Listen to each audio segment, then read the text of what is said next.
aya ge Kangjeng Nabi Khadir alaihi salam Kangjeng Nabi Khadir keur cicing di sisi laut. Nabi Khadir sasiringna di sisi laut. Ket jana tugas ka mana. Jol bae aya jelema menta-menta. Assalamualaikum. Waalaikumsalam. Kula ieu candahar wallahi make wallah tak asal nyebut wallahi be wali Allah manggeus wal kuat komo Kangjeng Nabi langsung meringkak bulu keluar kesang bahkan hampir pingsan lila deui hudang Kangjeng Nabi Khadir cager anjeun barang penta ka kula hayang dahar hayang minum kula sakikieuna teu bogana naon cek Kangjeng Nabi Khadir ngan boga awak-awakna don jual ieu kula ieu jadikeun abid masyaallah eta teh loba ku pohara urang mah aya ge di eueuh padurang aya ge di eueuh urang ieu mah eueuh ge di aya-aya awak ge dijual bawa ku Baramahendra ka pasar dijual laku numerina ngaranna Ki Hadam beli geus itu mah tuh para menta mah tuh meunang untung gede bae geus jangan jual abid ieu Kangjeng Nabi Khadirna dibawa ku sayyidna ditugaskeun titah tani begitu tani Kangjeng Nabi Khadir luak-liuk eueuh sasaha punyana dikencengkeun artina make karomah geus teu make pacul deui make karomah we ku Kangjeng Nabi Khadir teh huma mun cak urang mah maneh sakumaha anu geus dipaculan bae tepak dapek jak diplakan gandrung ditepak dapek jadi kabeh nyanana salat Allahu Akbar di sisi huma Allahu Akbar urang mah ditepak itu ge kan ngarokok urang Allahu Akbar salat ya Allah ya Rabb barang datang ka jam 3 khodam datang barang datang dideuleu kunyana mana ieu abid ai keur salat bae Allah terus bae salat nyana terus bae memperhatikeun ari ieu di koi geus jarara diki kumaha laguanana cek bingung nyana ge Saidna bingung Saidna terus saya nungguan sholat datang ke asar di asar sholat deh terus sholat deh datang ke maghrib di stop aja nama maghrib cekalan keke ulah sholat beh lah ya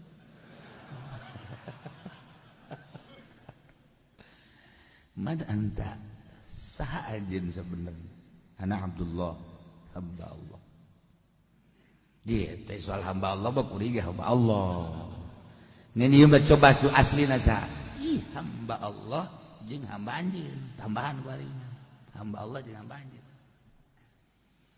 tah barang ditanya kedua kali kos kitu tetep bae penasaran wallahi make wallahi demi Allah kula nanya nu aslina ka anjeun tah barangnya nang nyebut wallahi kakarak muringkak bulu pingsan cager bebeja cacak-cacak teu make wallah kula moal ngaku ngan kulantaran make kebesaran ngaran Allah nu selalu aya di hate kaula tur nu ngatur-ngatur hirup kaula lain kaula bae dunia kabeh diatur ku anjeunna maka kula ngaku ana Khadir Balia bin Malkan atuh eta Sayyidna teh kaget musruknya musuk sangat serasuk hampuran teh kudu hampuran cekna kekir kumaha sejarahna kebejakeun sakumaha tadi kula di sisi laut aya tukang menta-menta kula teu boga jang mere nyana make wallahi akhirna kula kita dijual lah ka anjeun tah Ieu kula ditugaskeun tani hampura cek cenah ieu dipercepat bae cek Kangjeng Nabi hadir. Lantaran kula aya geura salat jasa cek cenah teh. Ya Allah ya Rabbi. Geus kuari mah kula minta hampura, sanes minta hampura atuh kula ieu doakeun, sanes doakeun kula supaya bisa nuturkeun anjeun deukeut ka Allah. Nah, ieu coba-coba pangjampekeun supaya langsung buahan tuh sia mah hasok aya-aya bae. Emang jelema mah kos kitu. Iya geus dipaculan semenit, henteu geus dipelakan semenit ya hayang ngaju buahan cakeun. Keur ngomong-ngomong kitu, horeganan ngadoa Kangjeng Nabi hadir mah bari ngobrol ge bari ngadoa ya Allah rebuhankeun. Barang deuleu geus buah. Geus lah hampura keluar balik cekeun teh. Akhirnya dimerdekakeun ku sayyidna berangkat deui. Nah, ieu jelema tadi mah boyongan perang dijadikeun abi dijual. Kangjeng Nabi Khadir mah lain urusan perang, urusan ngabelaan batur ku hayang-hayangna nyana dahar jeung nginum eueuh jang mere dirina ku jana diborahkeun pake abi. Masyaallah. Urang mah pamajikan menta ge padahal duit aya teu dibere. Nah ieu mah ngaranna koret merepet. Pamajikan hayang anak hayang ge tetep teu daek meh mun nu kos kitu ngaranna koret merepet. Aya deui jelema jang nyana ge hese. Duit boga jadagang leletikan ge aya lah dagang ka rumah tapi jang nyana bae ge hese jasa eleh mah koret merepet dur pet ngaranna. Pohara. Ya Allah. Abah bisaan bae.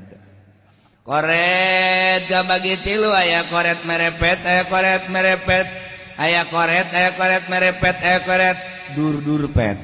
Pohara eta. Ai koret mah koret doang jang nyana jang pemajikanna biasa ngan ka masjid ka mushola ka fakir miskin ka tetangga teu daek koret orang-orangna ka batur teu eta koret anu kos kitu ngaranna. Aya koret merepet anak jeung pamajikan ge tilok dibere ai nyanana mah nyambual nyambualnya nama kos ore koros ngan pamajikan anak itu tidak dibere eta koret merepet ngaranna. Ieu mah boga boro-boro tatangga fakir miskin masjid mushola boro-boro pamajikan anak jeung incu nyanana ge kuat ka mentan bae ka batur jang nyana hese padahal mah boga eta mah koret merepet dur pet tambahan jahanam.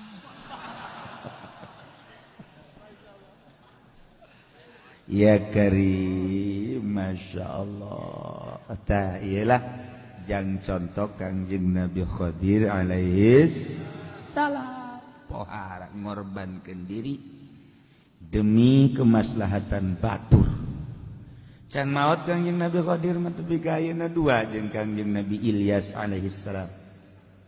Ketika Jumat bareng ke di Mekah unggal poe Jumat, urang Jumatan di Mekah berarti urang bareng jeung Kangjeng Nabi Khadir jeung Kangjeng Nabi Ilyas. Komo urang haju babarengan jeung si Ilyas nu di dieu mah. Nah, engke tanyana mata asar di Madinah, asar jeung magrib di Madinah. Bareng Kangjeng Nabi Khadir jeung Kangjeng Nabi Ilyas Jumatna setiap Jumat di Mekah, asar magrib di Madinah. Mantas magrib pencar ke kumpul Jumat setiap Jumat gitu betah. Kemudian engke nyana aya bareng di wukuf di padang Arafah. Seperti itu dititahna ku Gusti Allah Subhanahu wa taala. Nyana merean ilmu hakikat teu kudu hese asal kadatangan Kangjeng Nabi Khadir teu kudu dibuat di beat datang langsung urang hakikat. Geus kitu bae nyana mah nyetel langsung otomatis datang moal pati-pati datang nya lamun lain parentah Allah langsung mere ilmu hakikat, kurang langsung